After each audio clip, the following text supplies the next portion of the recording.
Bien, pues buenos días a todos y vamos a dar inicio a esta segunda jornada de este curso de verano aquí en San Lorenzo del Escorial, este curso de teología que recordamos que nos lleva a mirar a la Iglesia ante un cambio de época.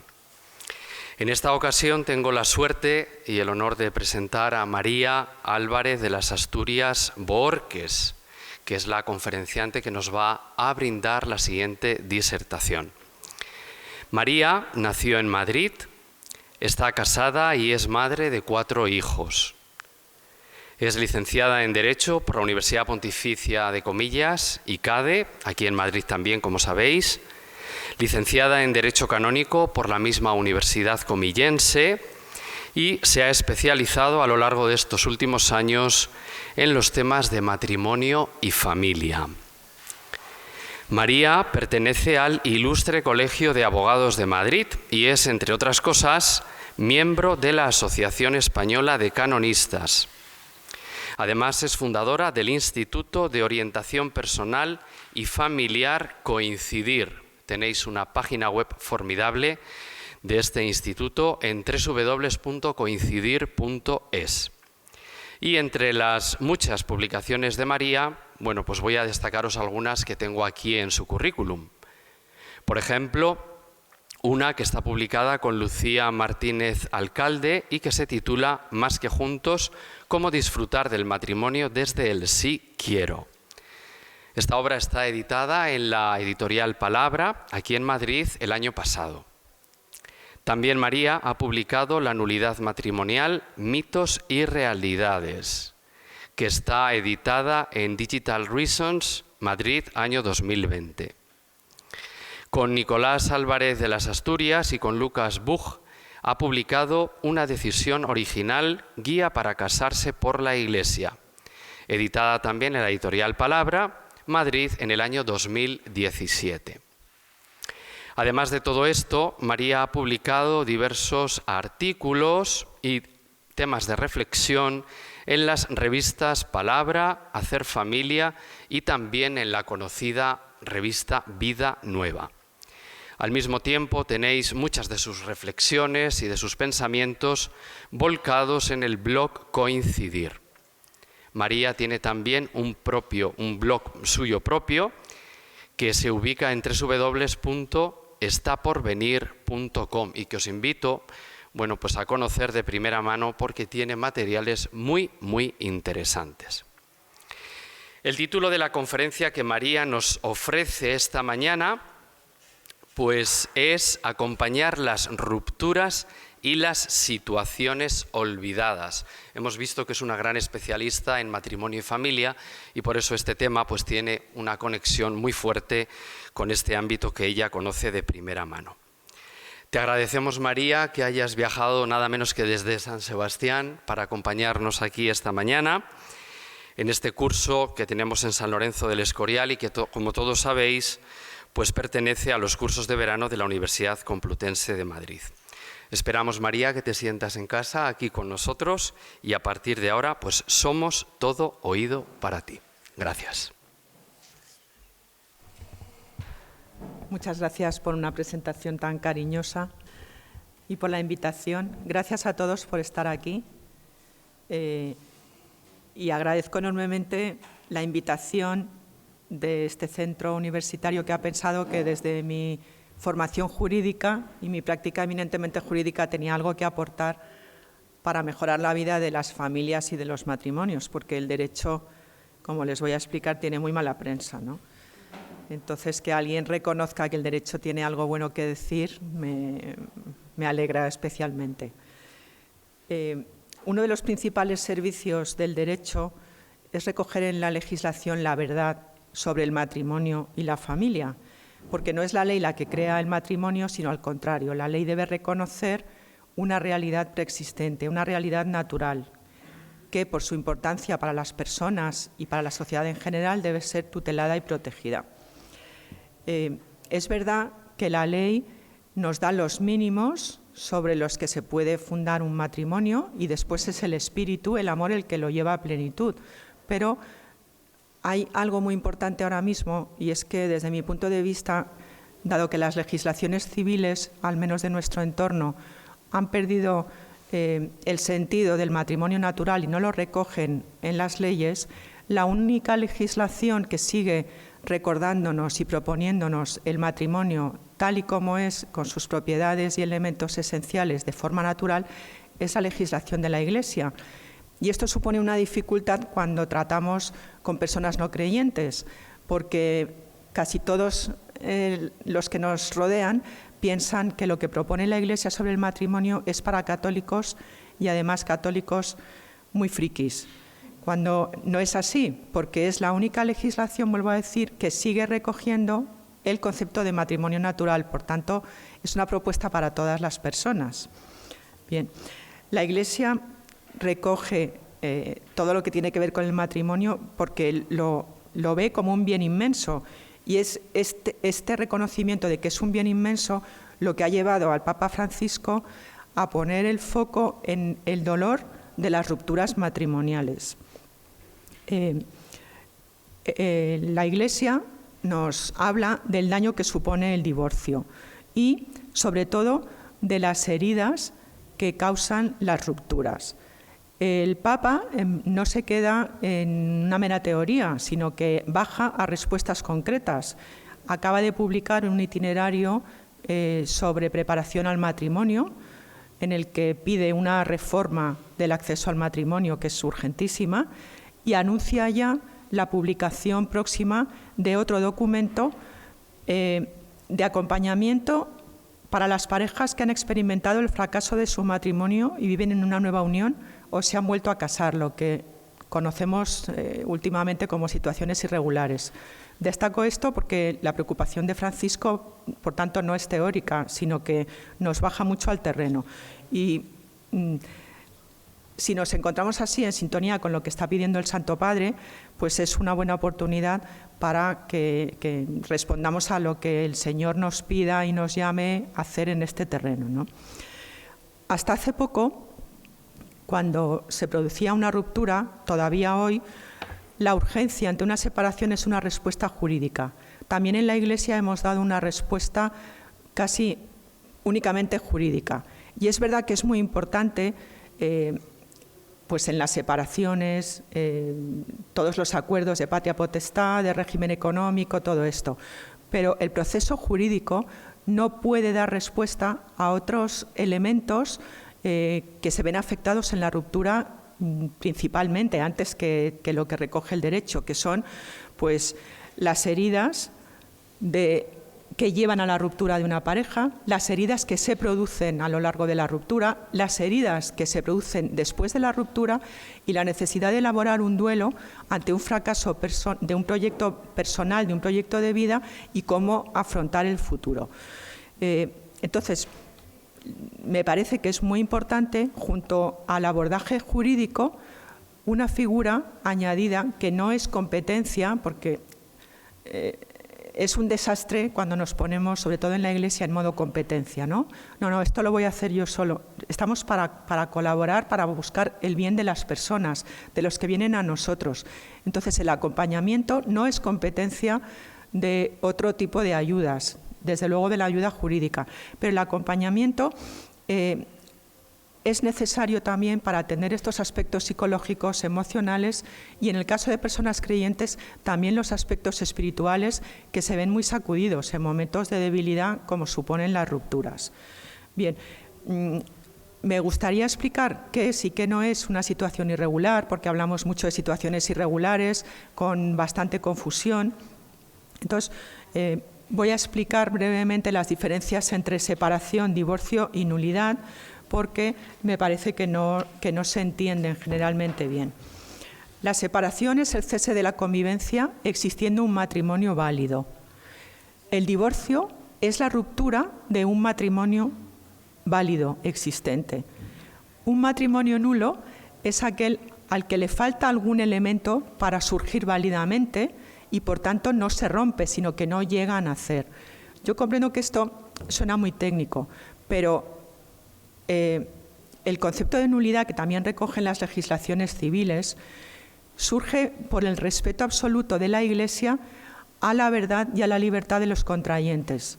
¿Qué surge cuando dos novios dicen sí quiero? Lo que ellos quieran crear como unión. Es decir, si yo te quiero a ti, va dirigido a crear contigo una unión matrimonial, lo que surgirá es un matrimonio, siempre que el otro también dé su consentimiento para crear la misma unión. Pero si uno de los dos o los dos quiere, por ejemplo, un matrimonio, pero en vez de con todos sus elementos, sin que sea para siempre, y el otro quiere un matrimonio completo, ya los consentimientos no se unen. ¿Se entiende así gráficamente? Entonces aquí no habrá un matrimonio, habrá otra unión, otro tipo de unión, pero no será matrimonial. El respeto de la Iglesia a la libertad de los contrayentes hace que lo que no surge válidamente como matrimonio, porque al menos uno de los dos no lo ha querido, no pasa a ser matrimonio por el paso del tiempo. Por eso un matrimonio puede nacer, o sea, no nacer, sino ser nulo, y a los 20 años se declara nulo, y esto nos interpela. Pero es este respeto a la libertad de lo que querían realmente los contrayentes, lo que hace nulo el matrimonio.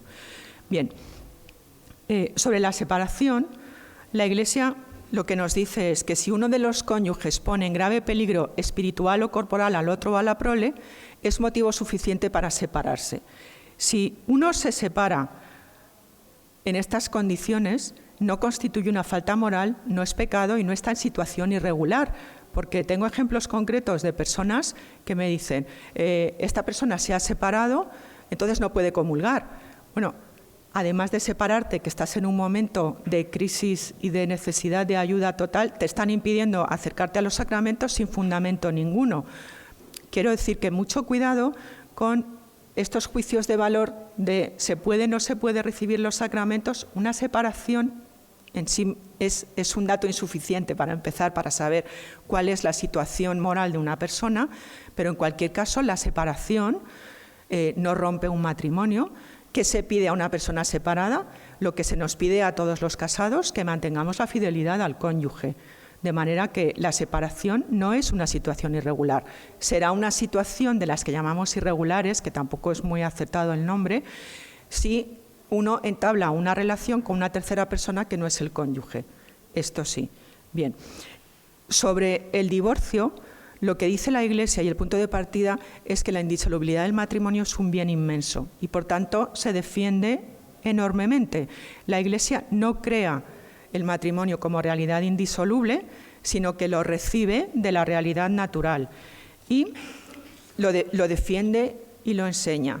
Pero la Iglesia sabe que en la convivencia matrimonial hay situaciones de extraordinaria gravedad que pueden darse y por eso establece en su legislación, como hemos dicho, la posibilidad de una separación, cuando se pone en grave peligro espiritual o corporal al otro o a la prole.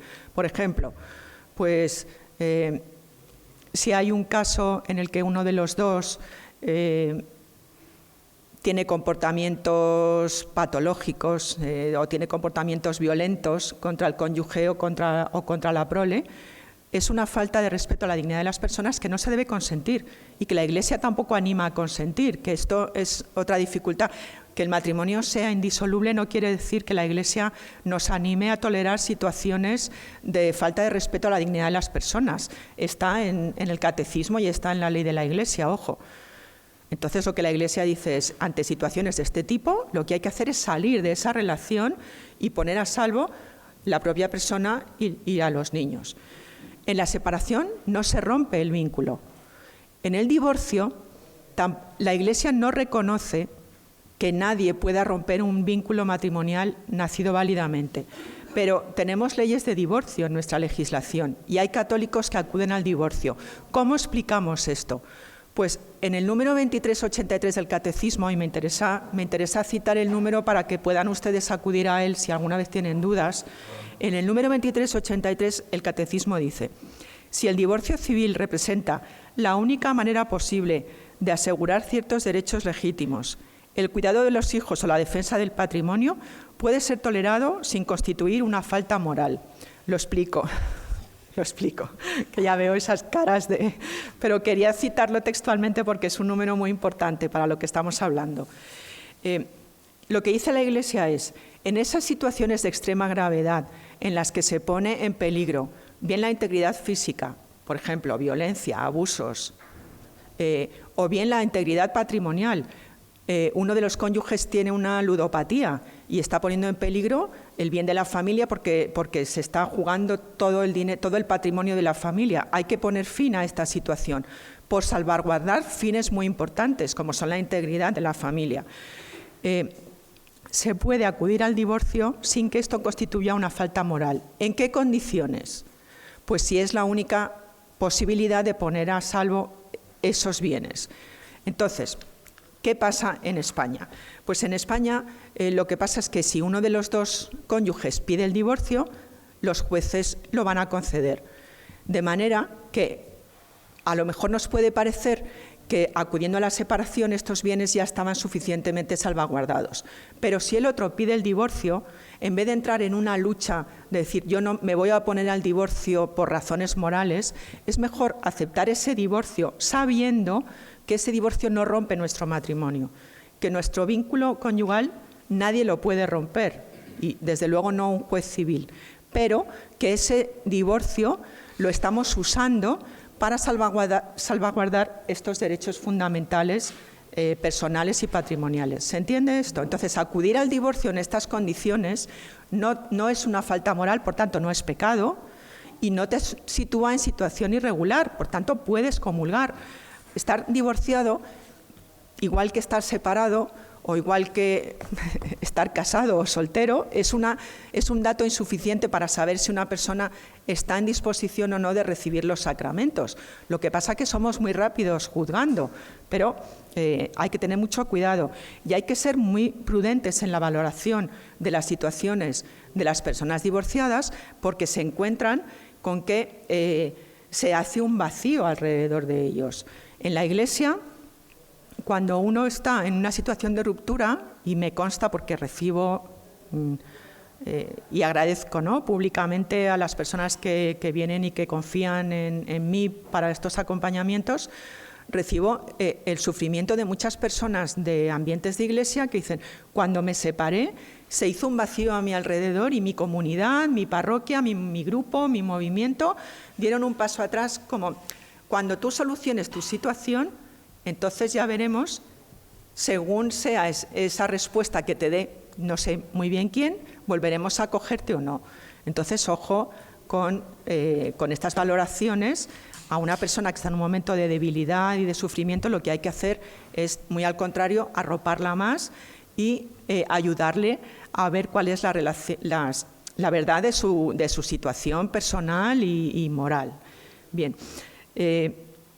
nos da miedo, sobre todo porque enseguida pensamos quién es el bueno y quién es el malo, pero tengo un amigo que es párroco en un pueblo de Vizcaya y me ha contado, cuando estaba preparando esto, se lo comenté y me dijo, estoy acompañando a una señora de mi parroquia, que es un pueblo mediano, es catequista, se está separando, no tiene una nueva relación y las otras catequistas de la parroquia le dicen, tú no puedes comulgar y no puedes ser catequista, sacándose esto de la manga, porque la señora no ha hecho nada para no poder comulgar, por lo menos públicamente. Quiero decir, si roba o miente, eso ya es otra cosa, ¿no? Pero como todos.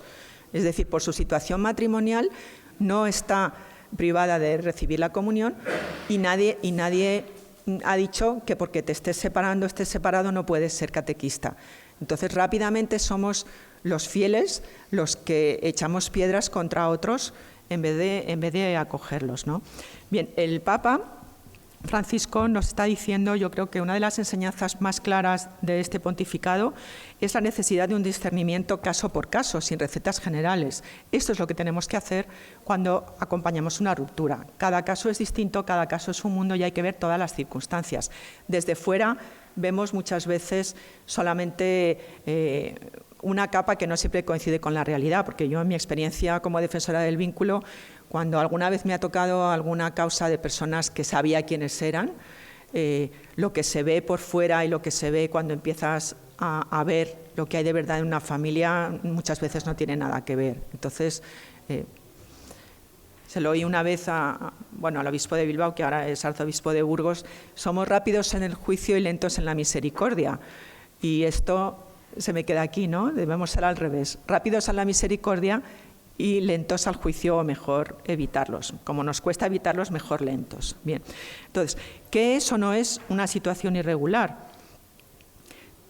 Lo que se pide a una persona casada y separada o divorciada es la fidelidad al cónyuge, porque como estás unido a otro en un compromiso de amor definitivo, no puedes entregarte a otra persona en una relación de amor parecida. Si toda mi persona la he entregado en una relación de amor definitiva a mi marido, no puedo entregar toda mi persona a otra. Por eso se nos pide la fidelidad al cónyuge. Pero el acompañamiento de las rupturas necesita comprender la necesidad de afecto que tenemos todos, sobre todo en esos momentos en los que la entrega de toda tu persona con toda tu vida, que había sido inicialmente recibida en una relación matrimonial, de repente se abre el vacío y todo lo que tú estás entregando cae al vacío, no es recibido y tampoco hay reciprocidad de afectos. Esto nos tiene que hacer ver lo que duele una ruptura, ¿no? Y aquí el consejo que oímos muchas veces es: rehaz tu vida. Este consejo, a mí me gustaría que nos replanteáramos cómo damos este consejo de rehacer tu vida, porque cuando una persona está en esta situación de desolación afectiva, el rehacer tu vida pasa por ponerse bien, serenarse anímicamente, serenarse psicológicamente, estar bien espiritualmente, es decir, rehacer a la persona que queda muy dañada para que después, desde la libertad y desde la madurez, pueda entablar, en su caso, otra relación. Pero cuando estás en una situación de debilidad, entablar una nueva relación afectiva suele dar muy mal resultado. Yo tengo experiencia de personas que en los noviazgos no saben estar solos, solos porque tengo alguno en la cabeza con nombre y apellidos, ¿no? Que no van a cortar con esta chica hasta que no encuentren a otra, porque no saben estar solos, pero esto es un síntoma de inmadurez. Y luego he tenido varias causas de nulidad, de viudos, porque curiosamente los dos eran varones, que en el momento de perder a su mujer, el shock fue tan grande que inmediatamente buscaron una nueva relación, pero no sabían lo que estaban haciendo. No habían vivido nunca solos, estaban acostumbrados a cuidar y ser cuidados, y en ese momento, ya digo, de desolación afectiva, buscaron una nueva relación que no funcionó, porque estás en un momento de desigualdad. No es una relación de tú a tú, sino una relación de... Exactamente, gracias, que no me salía la palabra. Bien, ¿qué hacemos en las situaciones de separación? Hay un número de Amoris Laetitia, que es el 300, que el Papa Francisco se refiere a los divorciados vueltos a casar, pero a mí me parece que nos puede servir para el acompañamiento a cualquier persona que se está separando, porque en Amoris Laetitia 300 el Papa hace una reflexión para las personas separadas diciendo: ¿cómo me porté con el otro? ¿Cómo me porté con mis hijos? ¿Qué ejemplo he dado a la comunidad? ¿Qué ejemplo estoy dando a los jóvenes que se están preparando para el matrimonio? Todas estas reflexiones que pide el Papa nos pueden ayudar para ir solucionando en la medida de lo posible, o ir perdonando, ir trabajando todas las consecuencias de la ruptura. Tal vez se separaron y no se llevan bien entre ellos. Pues vamos a ayudarles a trabajar para que, ya que no se van a mirar como esposos, se miren como padres de sus hijos y haya, si no cariño, por lo menos un cierto respeto. Lo que no puede ser es que dejemos a los niños en el portal como si fueran unas maletas cuando tienen que cambiar de casa y dejan de ir con mamá y van a ver a papá, ¿no? Lo hacemos, pero el bien de los niños, y esto sí que lo repite Francisco en Amoris Laetitia todo el rato, los niños están por encima del interés de los cónyuges, porque son la parte más débil de la relación. El Papa nos pide en este número de Amoris Laetitia que ayudemos a discernir cuál es la situación personal y moral de la persona separada o divorciada con verdad y caridad. Entonces, los dos motores del acompañamiento son siempre verdad y caridad. Si la persona que estamos acompañando decide entrar en una nueva unión que no puede porque tiene un vínculo preexistente, ¿qué hacemos? Pues hay que encontrar la forma, y esto también nos pide el Papa, de hacer las cosas con el cariño, sin faltar al respeto que merece toda persona, de decirle la verdad. A las personas, por su dignidad, hay que hablarles en verdad, porque somos hechos para la verdad. Luego, a pregunta directa, estoy separado, pero mi matrimonio es válido. ¿Puedo casarme otra vez? Pregunta directa, respuesta directa. No. Luego habrá que explicar por qué no. Pero muchas veces no están preparados para la respuesta directa, ni la pregunta es directa. Entonces es esa labor de acompañamiento. Que yo acompañe a una persona que está separada y tiene una nueva unión semejante a la matrimonial, no quiere decir que a mí me parezca bien, ni que yo esté bendiciendo esa unión. A ver qué me creo yo que soy, que bendigo una unión. O sea, yo no estoy bendiciendo nada por estar acompañando esto, pero muchas veces no estamos preparados para la respuesta directa en el primer momento, sino que es un tiempo de acompañamiento para ir explicando por qué estás llamado a la fidelidad a tu matrimonio, qué bien hay en esa fidelidad, cómo puedes orientar tu vida, cómo ponerte delante del Señor en verdad. Esto necesita tiempo y como estamos en una sociedad que decíamos antes que todo tiene que ser así, pues queremos la respuesta automática. ¿Me puedo casar? No, ¿por qué no? Pues me caso. Y entonces nosotros también damos un paso atrás. Bueno, pues cásate y estás en situación irregular y además no puedes comulgar y además estás excomulgado, que ahora os voy a explicar que no es lo mismo no poder comulgar que estar excomulgado, ¿no? Pero estamos en un lío de alejamiento, de crítica y de dejar solas a personas que muchas veces tampoco saben lo que están haciendo. Tengo un amigo que le han hecho párroco de un barracón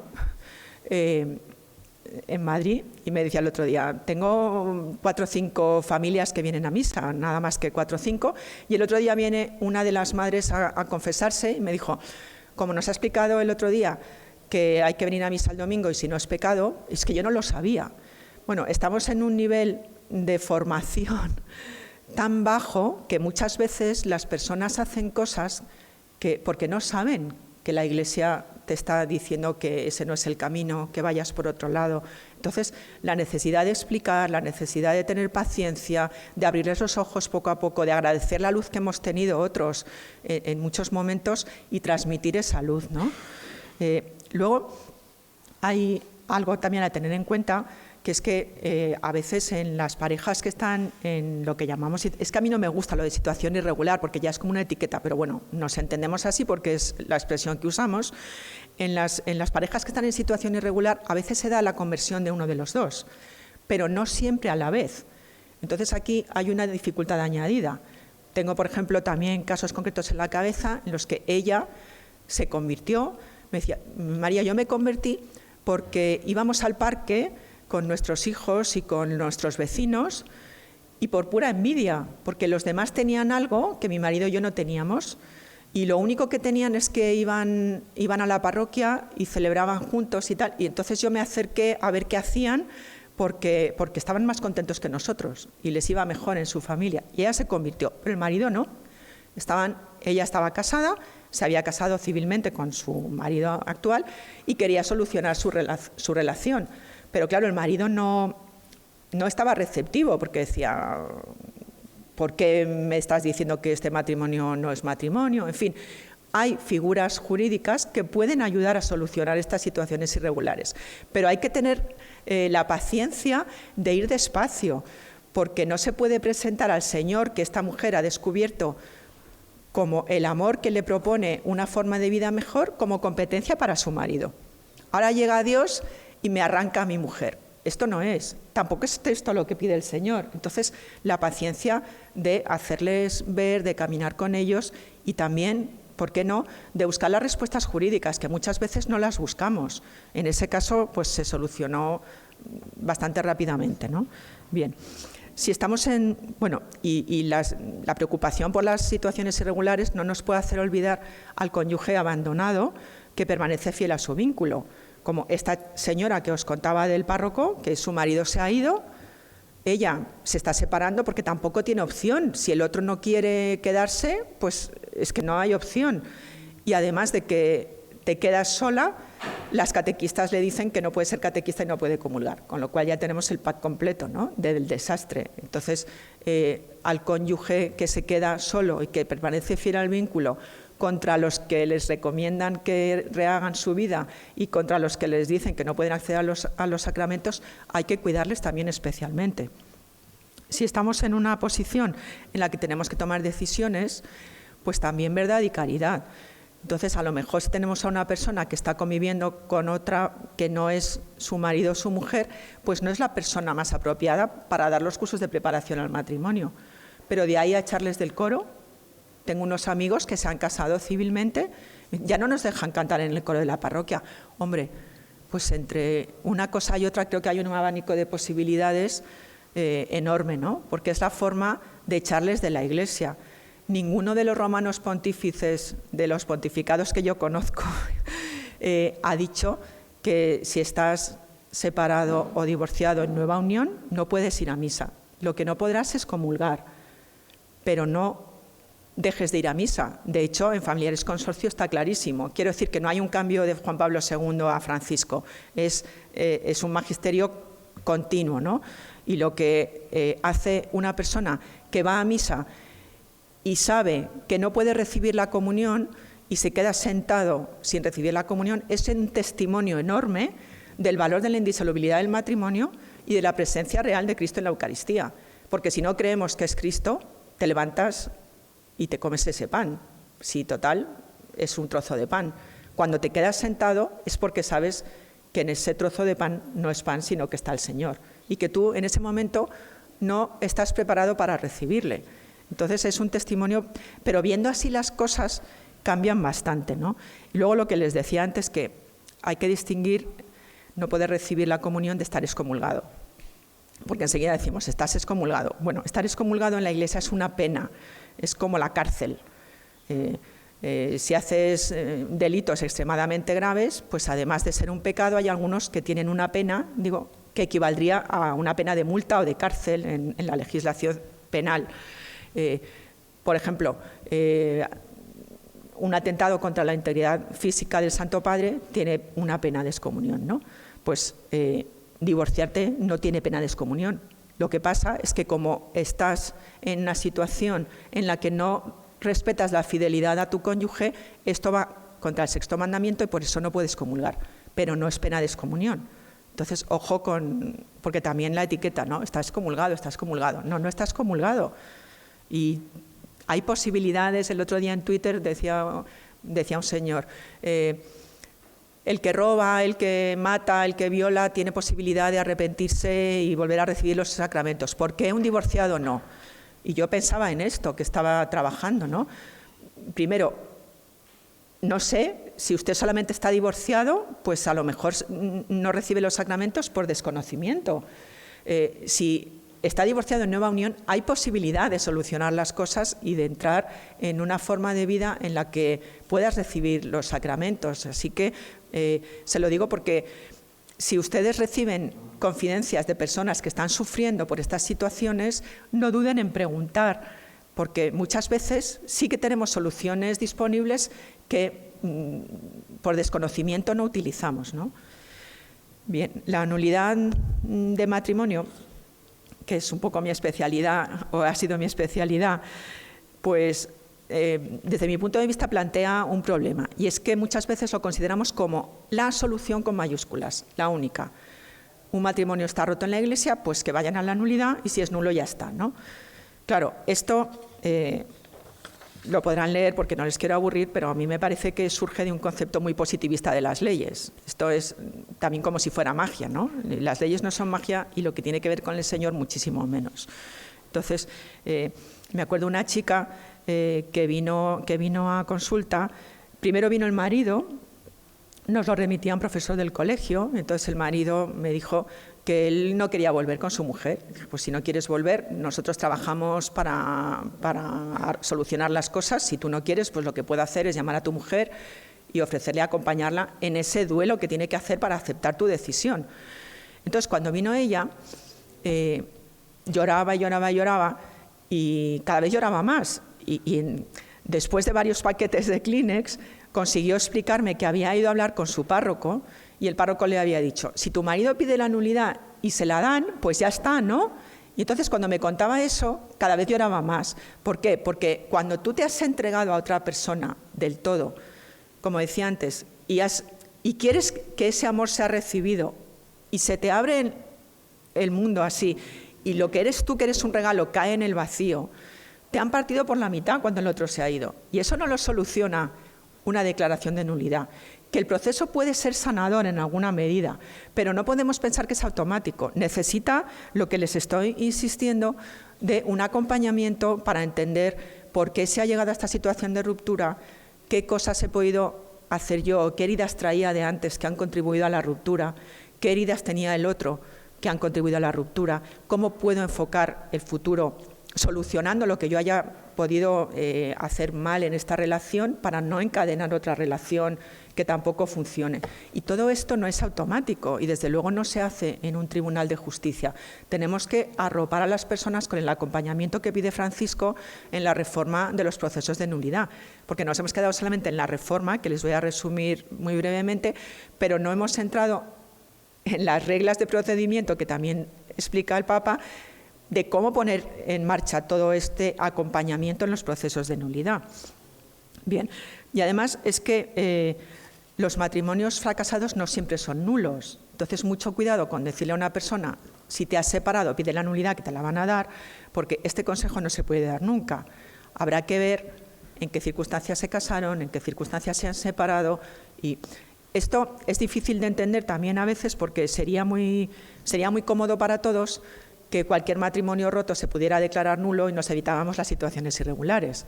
Pero en los procesos de nulidad lo que se busca es la verdad de lo que ha pasado. Y si un matrimonio es válido, un tribunal no puede decir que es nulo, igual que si el matrimonio es claramente nulo, el tribunal no debe decir que no lo es, por dificultades para reconocerlo, ¿no? Bien. ¿Con qué actitud se debe acudir al proceso? Que esto sí es importante cuando haya alguien que les pregunte.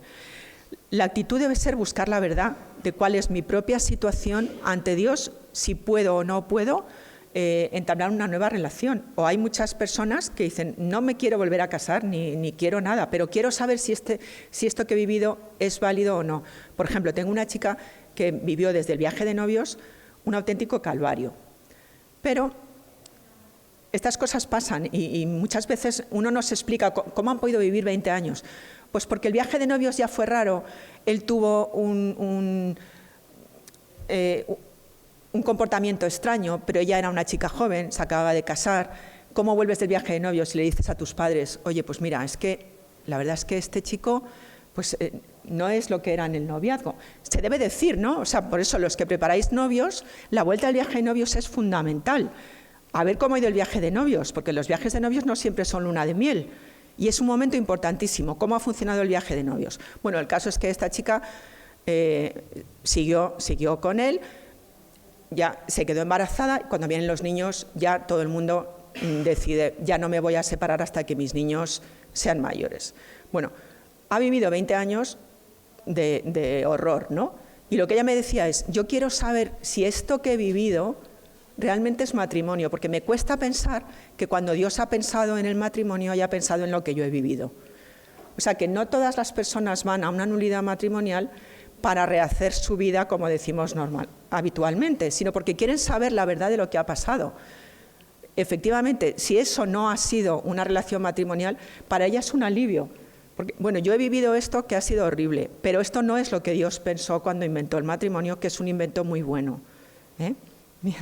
Entonces, es más fácil, desde mi punto de vista, acercarse a un proceso de declaración de nulidad poco tiempo después de la ruptura, cuando no hay todavía idea ni una nueva relación de noviazgo. Porque si vamos ya con idea de a ver si me dan la nulidad para poderme volver a casar, la intención está un poquito contaminada, aunque sea inconscientemente, porque lo que uno quiere es que el tribunal le diga que ese matrimonio fue nulo para volverse a casar. Y el tribunal no puede hacer eso, el tribunal tendrá que dar la verdad de lo que ha pasado en el primer matrimonio. A lo mejor la respuesta que me da el tribunal no es la que yo quiero. Y eso nos cuesta más. O sea, si yo ya estoy viviendo con otra persona y me dicen que mi matrimonio no es nulo, me están cerrando la posibilidad de solucionar esta segunda unión. Y eso a mí me va a costar entenderlo. Y no es difícil que se produzca un rebote contra los jueces y contra la Iglesia y contra Dios. Por eso este acompañamiento también en la parte espiritual es muy importante. Y no siempre la sentencia que dice que no. A veces la sentencia que dice que sí la puede recibir uno muy contento y el otro no. ¿Cómo nos dan la nulidad si yo estoy segura de que mi matrimonio no era nulo? Y eso también hay que hacer un trabajo de poder explicar a la persona que recibe esa sentencia de nulidad contra lo que esperaba, cómo se puede vivir. La reforma del proceso, muy brevemente, el Papa lo que ha hecho es suprimir las limitaciones que veía que impedían a las personas acudir a un tribunal eclesiástico, que son los costes del proceso. Ahora ha pedido que no haya costes en la medida de lo posible. La cercanía geográfica, ahora se puede acudir al tribunal más cercano al domicilio de cualquiera de las partes, y la duración de los procesos. Para que sean más rápidos, el Papa suprime la necesidad de que haya dos sentencias. Antes tenías que ir a un tribunal y si la sentencia era afirmativa de la nulidad, tenía que haber una revisión por parte de otro tribunal. Ahora no hace falta, salvo apelación.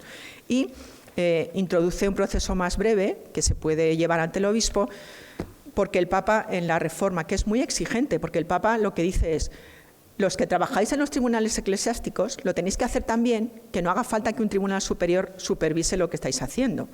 Y al obispo le pide que se dé cuenta de que es el máximo responsable del tribunal en su diócesis, porque la potestad de juzgar es del obispo en su diócesis. Entonces introduce también un proceso ante el obispo para que los obispos se den cuenta de lo que es un proceso de declaración de nulidad, porque lo tienen que juzgar ellos. Interviniendo en los procesos de nulidad, yo tengo la esperanza de que los obispos cambien la preparación al matrimonio y la atención a las rupturas. Bueno, pero la esperanza no se puede perder. Bien. Como les decía, en la aplicación de la reforma, Francisco lo que pide es que en las diócesis haya un acompañamiento a las personas que se están separando o que están en crisis. En los tribunales españoles hay un primer tribunal, que es Valencia, que ha puesto en marcha un servicio de atención a las rupturas, y luego hay otros que no de manera orgánica en la Iglesia, pero sí por libre, estamos trabajando en este acompañamiento, ¿no? Ver por qué se ha producido una separación, ver si hay posibilidad o no de iniciar un proceso de nulidad y, en su caso, si hay motivo, acompañar a las personas y solucionar las dudas morales, porque a mí hay personas que vienen y me dicen: me han recomendado que te pregunte si mi matrimonio puede ser nulo, pero yo soy católico, si voy a la nulidad ¿puedo comulgar? Y esto, que para alguien que sabe un poco es una pregunta que no tiene ningún fundamento, causa muchísima inquietud en la mayoría de las personas. Y es muy fácil de resolver cuando se puede preguntar. Entonces, sí que les quiero dar este consejo de cuando tengan a alguien con estas preguntas, pues con toda sencillez díganles: pues no sé la respuesta, pero me voy a enterar. Y nos tienen a su disposición para dar estas respuestas, ¿no? Esta semana mismo, en un convento de carmelitas, me decía la priora: es que aquí viene gente que me pregunta unas cosas que yo no sé responder. Y decía: pues madre, tiene mi teléfono, si yo no sé responderlo, ya le voy a buscar a alguien que le pueda responder, pero no deje sin respuesta a alguien que viene buscando en un Carmelo la sensatez y la palabra que viene de Dios para solucionar una situación irregular, ¿no? Y junto a este sufrimiento de las personas que pasan por una ruptura, quería hacerles ver otras que se nos pasan sin que las veamos. Por ejemplo, la soledad no elegida de las personas solteras a las que les gustaría formar una familia. No les vemos en la vida en general, y desde luego no les vemos en la Iglesia, porque no caben. Tengo amigas, sobre todo mujeres, aunque tengo también algún amigo, que me dicen: no somos jóvenes, no somos novios, no somos familia, no nos hemos separado, entonces no encajamos en ninguno de los grupos parroquiales. Si queremos ir a rezar la liturgia de las horas, nos dicen que no somos consagrados. Nos dicen enseguida: ¿tú no has pensado en hacerte monja? Hombre, ya lo he pensado y lo he descartado, porque yo lo que deseo es formar una familia. O sea, pero no caben en ningún sitio, no les hacemos un sitio, un espacio. Esto nos pasa también con el duelo, con la muerte. Es que la palabra no nos gusta. Ya no hablamos de que la gente se muere, la gente se va. Es complicado. A mí me ha pasado alguna vez que me han dicho que alguien se ha ido. Dices, bueno, pues espero. No, es que se ha ido. Y la tercera vez ya te miran mal. Que te he dicho que se ha ido, que se ha muerto. Bueno, pues dime que se ha muerto y yo a la primera lo entiendo, pero si me dices que se ha ido, no es tan fácil, según en qué contexto, ¿no? Entonces, cuando se produce una muerte, el duelo es bastante largo y a nosotros nos cuesta recibir el dolor de las personas. Y enseguida, al cabo de un tiempo más o menos corto, decimos, el que se ha muerto no querría que estuvieras triste, querría que volvieras a salir, querría que siguieras con tu vida, querría... Bueno, sí, todo eso puede ser verdad, pero lo cierto es que a nosotros nos cuesta mucho recibir el dolor de los demás. Entonces, les pasa un poco como a los solteros, ¿no? Que al cabo de un tiempo los dejamos un poquito de lado. Y luego también hay personas que han abandonado la vida religiosa o han salido del sacerdocio. Imagínense lo que puede ser pues, para una chica que entró con 20 años en un convento, salir con 35 o 40 y salir a la calle. O sea, el ruido, la ropa, las relaciones, eso también hay que acompañarlo porque son situaciones muy especiales y muy delicadas. ¿Cómo llegar al acompañamiento persona a persona? No se lo voy a contar porque lo van a tener en la publicación. La formación nos ayuda a crear espacios de encuentro. La formación unida a la posibilidad de consultar.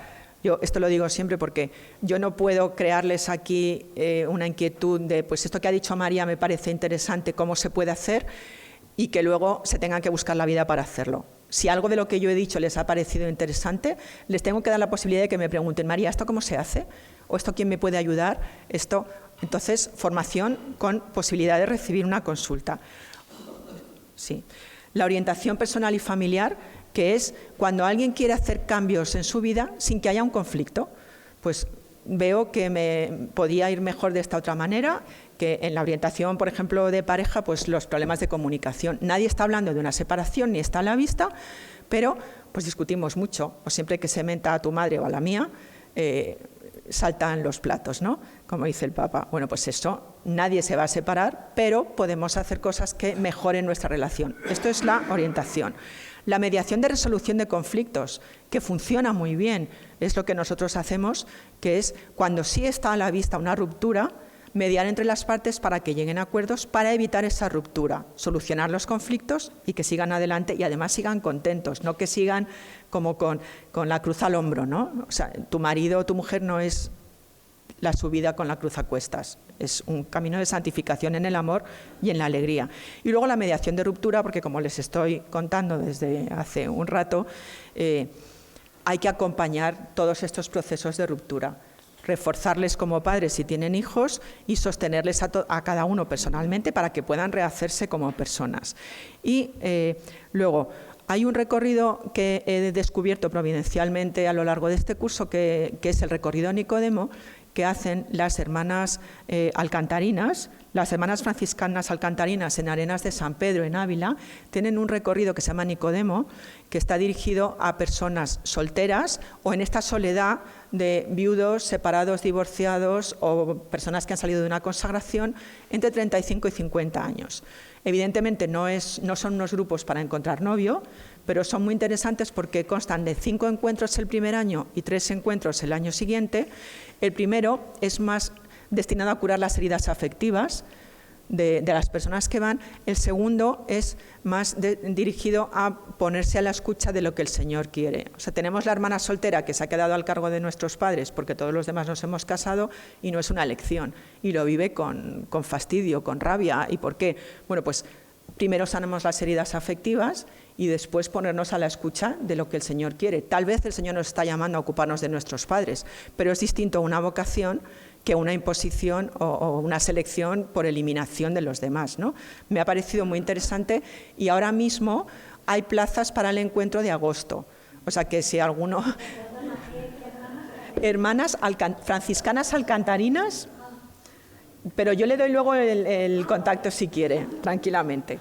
Bueno, como consideraciones finales, además de darles las gracias a todos por su paciencia y por la invitación, me gustaría resaltar que en los procesos de acompañamiento lo importante es la capacidad de escucha y sobre todo, que me interpela mucho, ¿no?, que en la Iglesia que no estamos compitiendo. Lo que se nos pide es que cada uno atendamos al que viene a pedirnos ayuda de la mejor manera posible, con toda nuestra capacidad y también reconociendo nuestras limitaciones.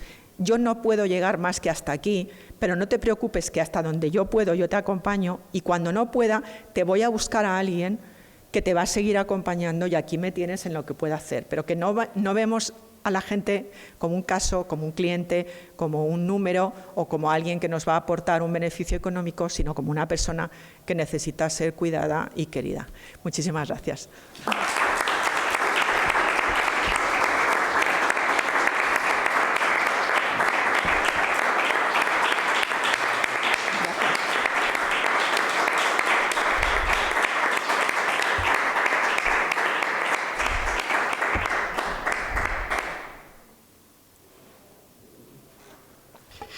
Pues muchísimas gracias, María, por tu brillante conferencia que nos abre horizontes de pensamiento y sobre todo de actuación, ¿verdad? Es un ámbito en el que yo creo que hay que entrar con mucho cariño, al mismo tiempo con temor y temblor, porque se tocan fibras muy sensibles, ¿verdad? Pues del corazón humano. Y ahora, bueno, pues abrimos la ronda de preguntas, comentarios, así que todos estáis invitados. Primero por aquí. Hola, muchísimas gracias ante todo. Gracias. ¿Ah, sí? Yo soy abogado matrimonialista, doctor en Derecho, y estuve en un tribunal eclesiástico de una archidiócesis, donde, como tú has dejado entrever, el arzobispo no se baja a la base. Es el que decide, incluso en los matrimonios, en las demandas más breves, sigue siendo el vicario que le pasa a la tribunal. Y el señor arzobispo no quiere saber eso. Te voy a decir un problema, te voy a comentar, a ver si tú me das luz, un problema que yo me vengo planteando desde hace un tiempo. En la Iglesia tengo la impresión que se ha pasado de frenada, que ha pasado de una situación en la que las nulidades eran prácticamente imposibles, solamente se conseguía una cuanta muy poca, a una situación totalmente contraria. Te voy a decir, en mi archidiócesis, de 217 sentencias, 215 han sido favorables. Y las dos que se negaron fueron por cuestiones formales. No nos hemos pasado de frenada. Sí. Sobre los arzobispos, es que, como les decía al principio, el derecho tiene muy mala prensa. No he citado porque es demasiado, pero creo que se va a publicar, ¿no? Que lo van a poder leer. Benedicto XVI tiene un texto muy bueno en el que dice que todos los que intervienen en la pastoral familiar necesitan una formación básica en derecho matrimonial canónico. No una formación muy potente, pero sí el mínimo para entender de qué estamos hablando. También los obispos. Entonces, lo que pasa que parece que derecho y pastoral son cosas enfrentadas, cuando otra vez todos los romanos pontífices, desde Pablo VI en adelante, que son los que yo he leído, vaya más, nos dicen en los discursos al Tribunal de la Rota Romana que pastoral y derecho son dos caras de la misma moneda, que no son excluyentes. Pero bueno, yo creo que va por ahí, ¿no? Lo de los obispos con el derecho. En cuanto a que si nos hemos pasado de frenada, no nos hemos pasado, hemos cambiado de etapa. Y estamos en un mundo en el que cuando van a contraer matrimonio unos novios, ya no están en la situación en la que estaban mis compañeros de clase. Lo voy a bajar a lo personal para que vean. Cuando yo estaba en ICADE, con mis compañeros de clase, todos sabíamos que el matrimonio era uno con una para siempre en fidelidad, abierto a la vida. A unos nos parecía muy bien, a otros les parecía muy mal y a otros les daba igual, pero matrimonio era eso. Cuando 30 años después, no tantos, mi hijo Juan se ha sentado en las mismas aulas de ICADE, era el único de su clase que a la pregunta de qué es un matrimonio respondía esto, en una universidad católica, no estoy hablando tampoco bien.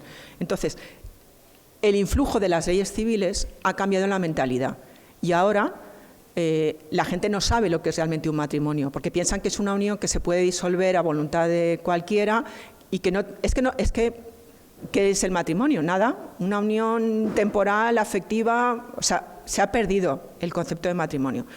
En la preparación al matrimonio, ¿qué es lo que...? No, el concepto natural de matrimonio. Porque el sacramento se añade al concepto natural, pero el matrimonio por la Iglesia es el mismo matrimonio natural elevado a sacramento, pero es el mismo. Cuando van a la preparación al matrimonio, que esto es lo que el Papa nos acaba de decir que hay que cambiar, hacemos unos cursos express. Claro, en un fin de semana, ¿qué les explicas? Pues todo lo posible para que no se separen, la verdad, porque ya que están, pues por lo menos que esto vaya bien, pero no te da tiempo a explicar el sentido del matrimonio. O sea, que llamamos al matrimonio mal. Y luego, que las sentencias, la mayoría de las sentencias en un tribunal sean afirmativas, no es raro, porque antes de ir a un tribunal se pasan filtros. Si viene a mí una persona y ha ido a su párroco y el párroco le dice vete a preguntar a un especialista en derecho matrimonial y viene y me cuenta, como me han contado algunas veces, tuvimos un noviazgo ideal, los primeros años fueron estupendos, cuando nació nuestro tercer hijo nos empezaron a ir mal las cosas por no sé qué, dices, es que mira, hasta ese momento yo no veo que haya un motivo de nulidad, este matrimonio tiene toda la pinta, es fracasado pero no nulo, no vas al tribunal. Entonces, cuando se va al tribunal, además del filtro de alguien que te ha dicho vete a un abogado, pasas ese filtro más el del abogado más el del tribunal. Luego es lógico que casi todas las sentencias de los tribunales sean afirmativas, porque los que no son nulos no llegan al tribunal en su mayoría. A usted por leerme, me ha hecho muchísima ilusión que me lea. ¿Tenemos por ahí otra intervención? Sí. Uy, ¿cómo te lo agradezco? Porque lo del derecho de verdad que da muchísimo miedo. Yo vengo de un mundo que no tiene nada que ver con el derecho, pero por su rigor precisamente no resulta atractivo. Es como matemáticas en la regla. Un par de cosas rápidas, cuando nos dé tiempo. Una cosa era lo que mencionabas antes de la visión de la legislación católica sobre el matrimonio como algo para católicos y raritos, ¿no? Sí. Esto, en mi experiencia, depende mucho del entorno cultural geográfico. Esto no es así en todos los países del mundo. El caso para mí más paradigmático es Japón, donde hay mucha gente que se inspira, sin compartir la creencia ni está pensando en convertirse, pero se inspira en la legislación católica, incluso acude a las parroquias y dice, me he casado, a lo mejor soy nada, o soy budista, pero me gustaría que bendijera mi matrimonio, porque es lo que me da algo. ¿Qué se podría hacer en estos entornos que han sido siempre católicos y donde se podría decir nadie por la tierra, para que esta legislación pudiera ser fuente de inspiración para personas que están atadas o que no sufren? Esta era una cosa, rápidamente otra. No, por partes, que si no me voy. Que me alegro muchísimo de saber eso. La verdad que yo estaba pensando en España, ¿no? Cuando escribía esto, en el que el ambiente es beligerante. Es decir, no es convivir con la Iglesia, aunque sea como tradición cultural e histórica, sino que estamos en una cultura anti-Iglesia. ¿Qué podemos hacer? Mostrar la belleza del matrimonio. Y esto es lo que no hacemos en los cursos de preparación porque no nos da tiempo. ¿Cómo se hace esto? Pues yo creo que desde la educación afectiva. Tenemos que intervenir en la educación afectiva prontísimo porque el plan de Dios sobre el amor humano es un camino dirigido hacia Él, clarísimamente. Entonces, mostrarlo así.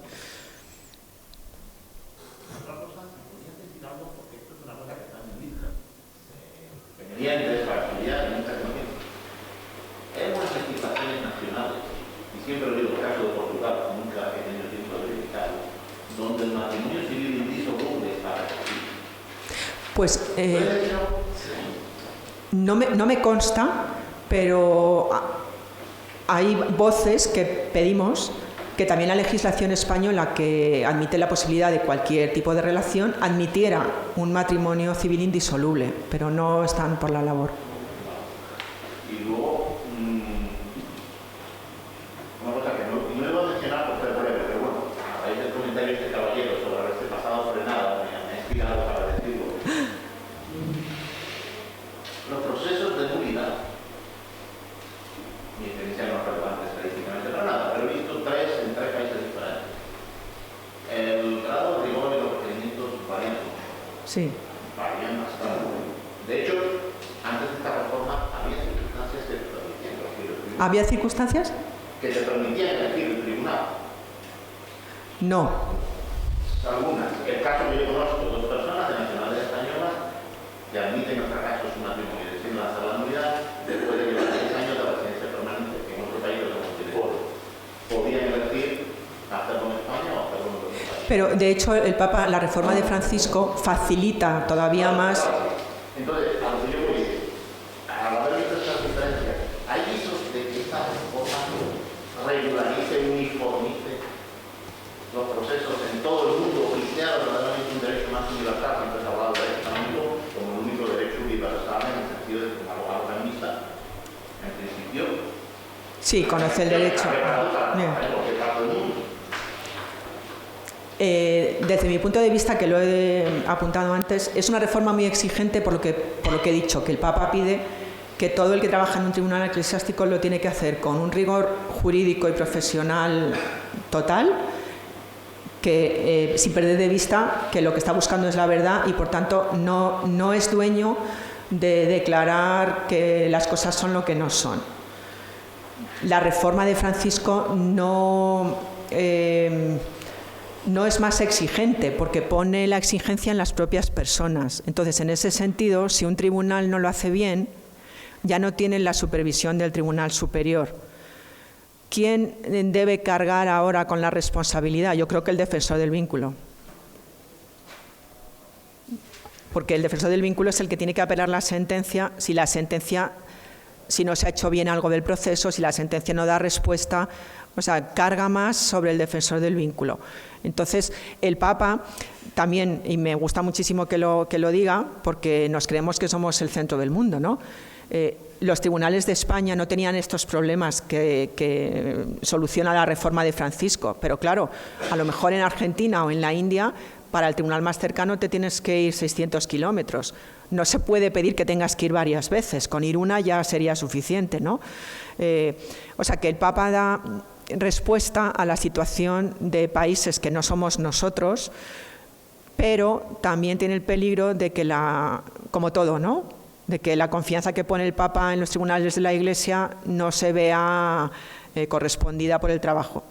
Pero ese peligro estaba igual. Aquí quería preguntar. Sí, tenemos tiempo para otras dos intervenciones, las dos manos que estaban antes levantadas. Solo quería saber en qué siglo o en qué concilio instituye la Iglesia el sacramento del matrimonio. Porque hemos entendido que hasta el siglo III o siglo IV la Iglesia no toma ninguna decisión sobre la unión entre, bueno, tiene que favorecer a por supuesto todo, pero no se llega a instituir como sacramento hasta más o menos el siglo IV. Eso no sé bien. Me gustaría, por favor, que pudieran comentar algo. Pues la verdad es que ahí me pilla, porque no sé en qué concilio, pero lo puedo buscar. Pero, aparte de que el Señor dijo que la unión matrimonial es como al principio, ¿no?, en las catacumbas en Roma hay pinturas de celebración de matrimonio, luego se celebró desde el principio.